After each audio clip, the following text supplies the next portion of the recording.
સંવંત 1876 કોષ સુધી ને ચોથ દન ગઢડા દાદા ખચરના દરબારમાં મધ્યાન ઉગમણે દ્વાર ઓરડા તેની ઓસરીની માય ઢોલિયા ઉપર શ્રીજી બેઠા ગાદી તકિયા બિછાય સર્વે શ્વેત વસ્ત્ર ધાર્યા પગમાં તોરો ખોસિયો કાનયું પર પુષ્પ ગુચ્છ ફૂલદાવદી હાર પહેર્યો ઉગમણે મુખાર વિંદે શ્રી હરિજી બિરાજતા આગે ભક્ત સંત સભા સાધુ કીર્તન ગાવતા પછી એમ કહ્યું છે શ્રી હરિએ રે સહુ સુણો એક વાત કરીએ રે ત્યારે સંત તે ગાવું રાખી રહ્યા રે વાત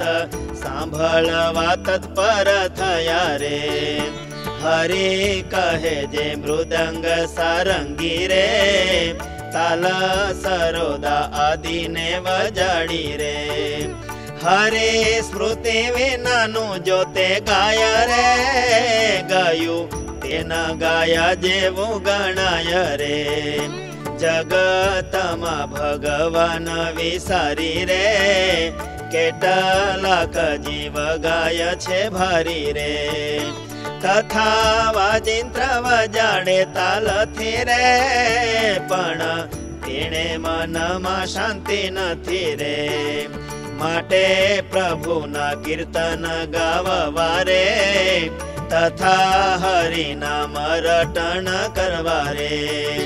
કરો નારાયણ ધૂન જે સારી રે તે તો હરિમૂર્તિ ને સંભારી રે બેસે ભજન કરવા તે જ્યારે રે ભગવાનમાં વૃત્તિ રાખે ત્યારે રે ભજનેથી ઉઠીને ક્રિયા કરે રે ત્યારે વૃત્તિ મૂર્તિ માન ધરે રે તેણે કરી જ્યારે ભજને બેસે રે હરિ સ્વરૂપે સ્થિર નહીં રહેશે રે માટે હાલતા ચાલતા ને ખાતા રે ક્રિયા કરો હરિને સંભાળતા રે સર્વે ક્રિયામાં જો અભ્યાસ કરે રે તેને ભજને વૃત્તિ સ્થિર ઠરે રે વૃત્તિ પ્રભુ મારે લાગી જેને રે કામ કરતા પણ રહે તેને રે અને જેને તો ગફલાઈ હોય રે તે તો ભલે ભજને બેસે તોય રે ભગવાન તણીએ મૂર્તિ મારે વૃત્તિ સ્થિર રહે જનહીએ મારે માટે સહુ તે સાવધાન થઈ રે વૃત્તિ રાખવાનો અભ્યાસ સહી રે